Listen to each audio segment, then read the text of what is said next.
श्लोक नंबर 42। योगी की निर्विकल्प दशा,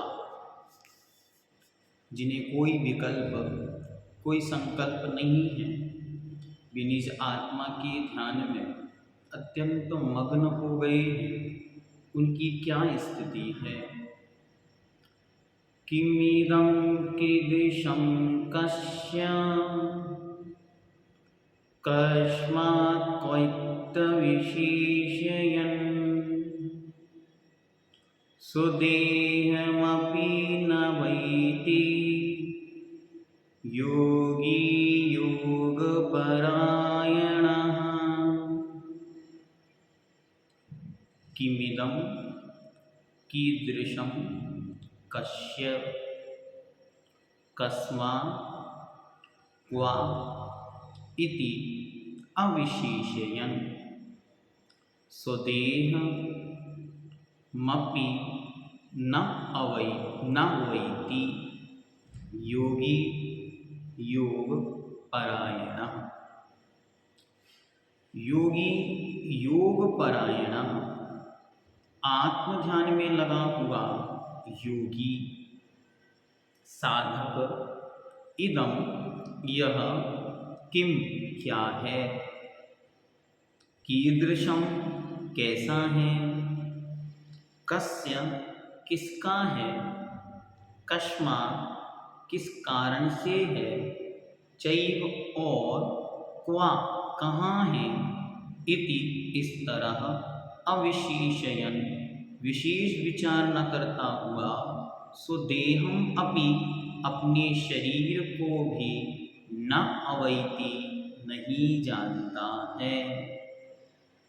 जो योगी निज ध्यान में लीन है, उनकी दशा कैसी हो गई है, तो कहते हैं उनकी स्थिति ऐसी है कि यह क्या है, कैसा है, किसका है, किस प्रकार है और कहाँ है, इस तरह विशेष विचार न करता हुआ अपने शरीर को भी न अवैति नहीं जानता।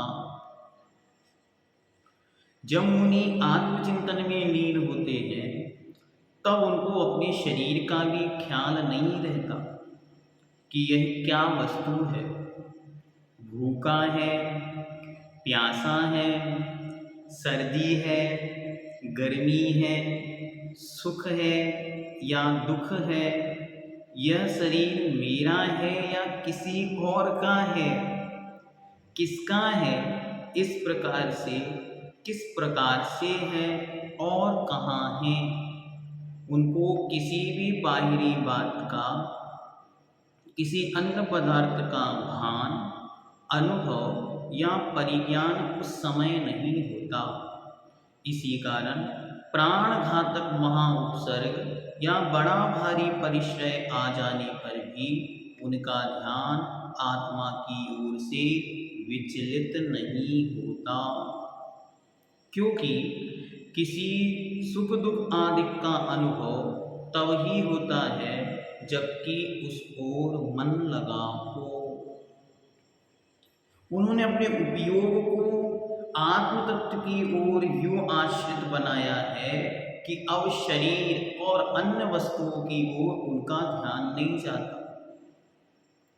उन्होंने अपने आप को इतना स्थिर कर लिया है, अपने मन वचन काय में ऐसी निर्मलता भर ली है कि अब उन्हें अन्य वस्तुओं से कोई तात्पर्य नहीं।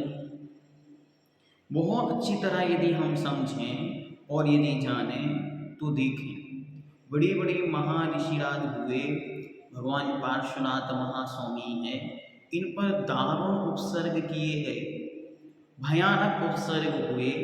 सुकमाल मुनि, सुकौशल मुनि, गजकुमार मुनि, पांडव मुनि, इनके ऊपर जलती हुई अग्नि, सिगड़ी, आभूषण और सियालनी, शेरनी, कितनी प्रकार से उपसर्ग होते रहे, इन्होंने कभी अपने मुख से कुछ नहीं बोला। यहाँ तक कि मन में भी किंचित विकल्प नहीं आया। क्यों? यदि मन में भी किंचित विकल्प आता तो मुक्ति कैसे होती? केवल ज्ञान संभव नहीं। इसलिए इन्होंने अपने जीवन में रंच मात्र भी विकल्प नहीं आने दिया। ये इनकी विशेषता है और उस विशेषता के चलते ही वे इस शरीर को छोड़कर सदा सदा के लिए कर्म के बंधन से मुक्त हो गए। हमको क्या ध्यान रखना है? हमको ये ध्यान रखना है, जब जीवन में सुख दुख, किसी प्रकार की कोई तकलीफ, कोई परेशानी, कोई अन्य निमित्त उपस्थित हो, तुरंत अपने मन को ऐसा दृढ़ और मजबूत बनाएं और मजबूत बनाकर मन से यह कहें, देखो मैं देह नहीं, मैं आत्मा हूँ और ये आत्मा सुखी दुखी नहीं होती, ये आत्मा जन्म मरण नहीं करती, ये आत्मा दुखी नहीं होती, ये आत्मा बीमार नहीं पड़ती। जब हम अपने आप को ऐसे कमांड्स, ऐसे अफर्मेशंस देंगे तो हमारी आत्मा मजबूत बनेगी, हमारा विल पावर मजबूत बनेगा।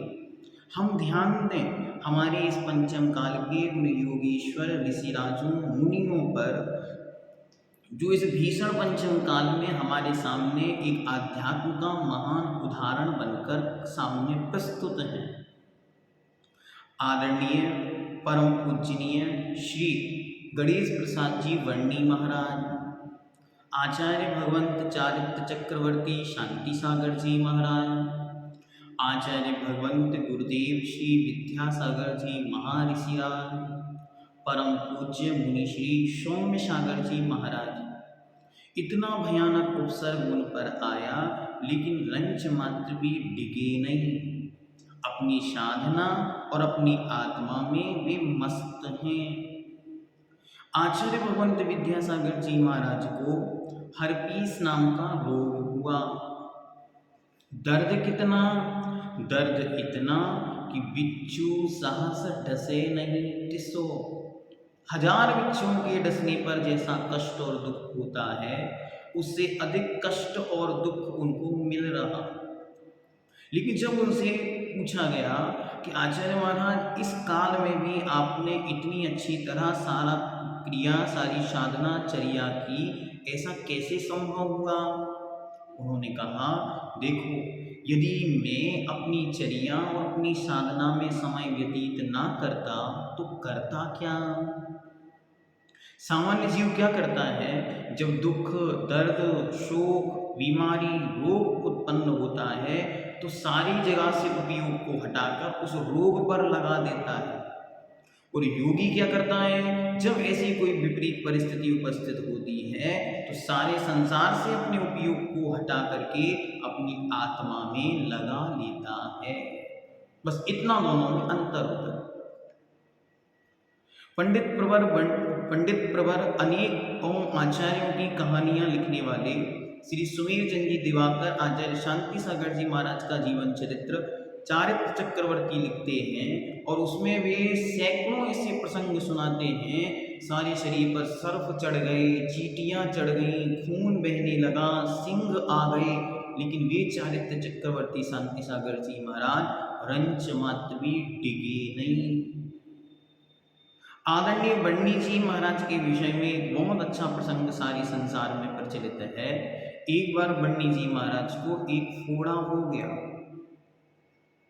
वर्णी जी महाराज को जब फोड़ा होगा तो वर्णी जी महाराज को डॉक्टर आए और उन्होंने कहा, इसको चीरा लगाना पड़ेगा, चीरा लगा के उसको मवाद बाहर निकालनी पड़ेगी, अर्थात एक माइनर ऑपरेशन जैसा करना पड़ेगा। उन्होंने कहा करिए।